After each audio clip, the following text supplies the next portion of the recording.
আসসালামু আলাইকুম। সবাইকে স্বাগত জানাচ্ছি তাসলিমা সিম্পল কিচেনে। বরাবরের মতো এবারও নিয়ে এসেছি সেই পুরনো চিকেন রোলের রেসিপিটিকে নতুন করে। কেমন আছেন সবাই, ভালো আছেন তো?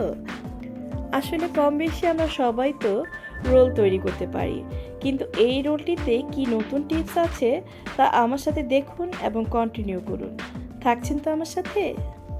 নিয়ে নিচ্ছি ঘরে থাকা সবজি আর চিকেন বেস পিস।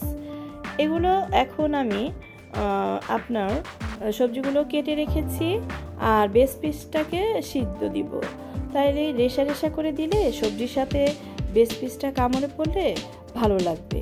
এই কারণে আমি মুরগির এই বুকের অংশটা সিদ্ধ করে নিচ্ছি। একটু লবণ দিচ্ছি, তারপর আদা রসুন বাটা হাফ চামচ করে দিয়ে দিচ্ছি, আর দিব একটু গোলমরিচের গুঁড়া প্রায় হাফ চামচের মতোই দিব। মশলাগুলো দিয়ে তারপরে আমি মুরগিটাকে ভালো করে নেড়ে চেড়ে ঢেকে হাই হিটে সিদ্ধ করব। আর মুরগিটা ভালো করে সিদ্ধ হলে রেশা রেশা হলে সবজির সাথে মিশিয়ে দিলে আপনার খেতে খুব ভালো লাগবে রোলটা। আর আমি মুরগিটা একটু পর পর উল্টে পাল্টে দেব, তা জানিয়ে জিনিসটা ভালো করে সিদ্ধ হয়। এবার চিকেনটা সিদ্ধ হোক, এ ফাঁকে আমরা রোলের যে শীটটা তৈরি করব তার প্রস্তুতি নিই। আমরা 2 কাপ ময়দা নিচ্ছি আর দিয়ে দিচ্ছি 1 কাপ কর্নফ্লাওয়ার। ওই যে বলছি না টিপস থাকবে, 1 কাপ কর্নফ্লাওয়ার এই কারণে দিচ্ছি, তাহলে আপনার শীটটা আপনি যখন রোলিং করবেন এটা কখনোই ফাটবে না যখন আপনি সংরক্ষণ করবেন ডিপে। এভাবে ভালো করে চেলে নিলে আপনার ব্যাটারে কোনো লাম্পস পড়বে না, এই কারণে আমরা চেলে নিচ্ছি। আর যদি কোনো পোকা টাকা থাকে তাহলে আপনার সেটাও বের হয়ে যাবে। এবার দেখুন আমি শীটের যে পুরটা এটা ব্লান্ডার করছি কেন। ব্লান্ডার করলে আপনি কি যে ফাইন একটা রেজাল্ট পাবেন, এটা লাম্পস থাকবে না, হাতে গোলালে তো লাম্পস থাকে। আর যারা নতুন তাদের জন্য এটা খুবই দরকার, কারণ তার এভাবে করলে আপনার ব্যাটারে কোনো লাম্পসই থাকবে না। আমি এই 3 কাপের সাথে একটা ডিম, হাফ চামচ লবণ, আর টোটাল আমি 3 কাপের জন্য 3 কাপ পানি দিচ্ছি। এখন আমি 2.5 কাপ দিচ্ছি, পরে আমি ব্লান্ডারটা ধুয়ে আর আধা কাপ অ্যাড করব। আমি কিন্তু এখানে কোনো অফ ক্যামেরা কোনো পানি ইউজ করিনি, আমি যা তাই বলছি। 100% 100 এই নিয়মে আপনি বানাবেন, আপনার রেজাল্ট আসবে একদম পারফেক্ট। ব্যাটারটা আপনি ঠিক এইভাবেই তৈরি করবেন। দেখুন আমি ব্যাটারটা গুলিয়েছি, ব্লান্ডারটা ধুয়ে পানি দিচ্ছি।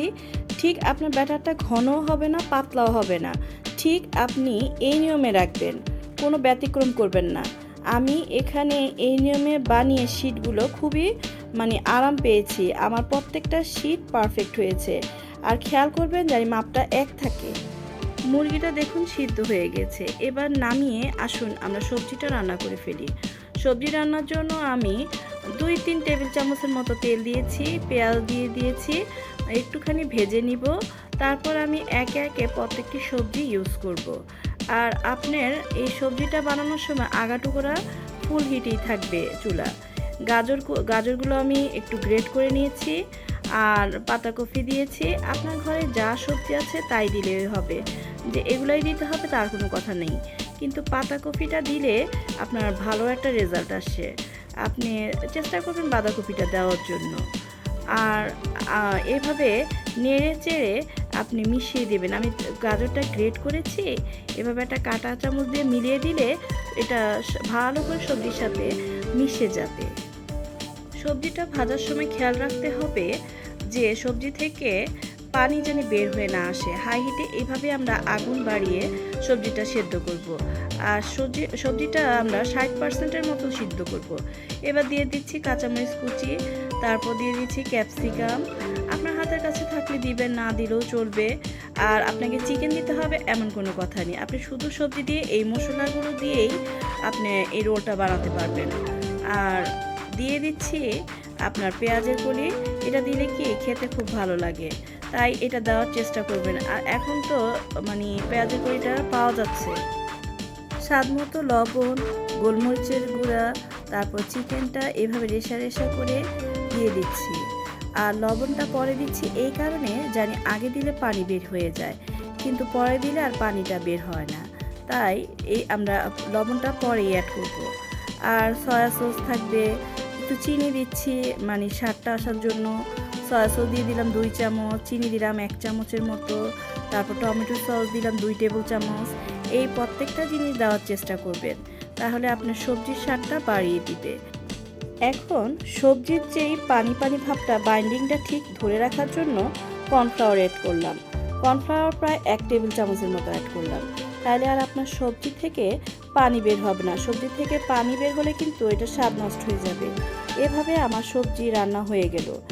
আমি সবজিটা রান্না করার সময় চুলা আগাটুকুরা হাই হিটে রেখেছিলাম, আর সবজিটা রান্না করার সময় আমি ঢাকনা দিইনি। এবার রোলের আঠাটা তৈরি করার জন্য আমি পরিমাণ মতো একটু আটা বা ময়দা নিয়ে নিলাম, তারপরে দিয়ে দিলাম পানি। এটা আপনি একটু লবণ দিবেন, এভাবে একটু গুলিয়ে নেবেন। রোলের শীট তৈরি করার জন্য ফ্রাই প্যানটাকে এভাবে একটু তেল ভরিয়ে টিস্যু দিয়ে আমি মুছে নিচ্ছি, কিন্তু এখানে একটা জিনিস খেয়াল করবেন, কোনো তেল থাকা যাবে না। আর প্রত্যেকটি শীটের পরিমাপ জানি সমান হয়, এভাবে আপনি মেপে মেপে দিবেন, তাহলে আপনার প্রত্যেকটা শীটই সমান মাপের আসবে। আর দেখুন আমার শীটটা, প্রথম শীটটা আপনার একটু গড়বড় হবে, কিন্তু পরের শীটগুলা পটাপট নিজে নিজেই উঠে এসে পড়বে। প্রথম শীটটা হয়তো দেখে ভাববেন আল্লাহ এটা কি হচ্ছে না, না হবে। আপনি একটু ধৈর্য ধরবেন, আস্তে যখন এটা হয়ে আসবে কিনার থেকে নিজেই উঠে আসবে। আপনি কিনারে খুরচুন বলেন আর স্প্যাচুলা দিয়ে একটুখানি নাড়া দিলে এটা উঠে আসবে, আর উল্টেই দিবেন। আর এভাবে পরবর্তীতে আবার একটু তেল ব্রাশ করে আপনি আবার পরবর্তী শীটটি তৈরি করবেন, আর মাপটা ঠিক রাখবেন। এভাবে আমার প্রায় 11টি শীট হয়েছে। আমি 2 ব্যাচে এভাবে গুলিয়ে মোট টোটাল 22টি শীট তৈরি করেছিলাম। কারণ এগুলো তো আমি ফ্রোজেন করব রমজানের জন্য, এই কারণে আমি বেশি করে তৈরি করেছি। দেখুন শীটগুলো কি পারফেক্ট হয়েছে, কি সুন্দর হয়েছে। এবার আসুন আমরা শীটের ভিতরে সবজির পুরগুলো ভরবো। আর আমি করে নিয়েছি তাজা পাউরুটির ব্রেড ক্রাম্বস। এটা উপর দিয়ে খুবই ভালো লাগে। কিভাবে আমি দেখেন শীটটার ভিতরে পুর ভরছি, একটু খেয়াল করেন, এটা তো সবাই পারেন। এভাবে আঠাটা কিনার দিয়ে লাগিয়ে আমি শীটটাকে রোলিং করছি। আর ওই যে ওইখান থেকে একটু ব্যাটার উঠিয়ে রেখেছি, সেই ব্যাটারে রোলটাকে ডিপ করে ব্রেড ক্রাম্বসে গড়িয়ে নিব। আর এভাবে ব্রেড ক্রাম্বসে গড়িয়ে নিলে আপনার রোলটা যখন ভাজবেন উপর থেকে ক্রিস্পি হবে, আর ভিতরের তো রোলটা নরম সফট হবে, সবজির পুরে ভরা, আর চিকেন তো আছেই। এভাবে ভেজাল মুক্তভাবে রোলগুলো বানিয়ে নর্মাল ফ্রিজে 3-4 দিন, আর ডিপ ফ্রিজে তো দীর্ঘদিন সংরক্ষণ করা যাবে। এ পর্যন্ত যারা আমার সাথে আছেন বন্ধুরা, একটা লাইক দিন এবং সাবস্ক্রাইব করে আমাকে বন্ধু করে নিন, আর আমার সাথেই থাকুন, ফ্যামিলির সাথে শেয়ার করুন। আজ এ পর্যন্তই, ধন্যবাদ, আল্লাহ হাফেজ।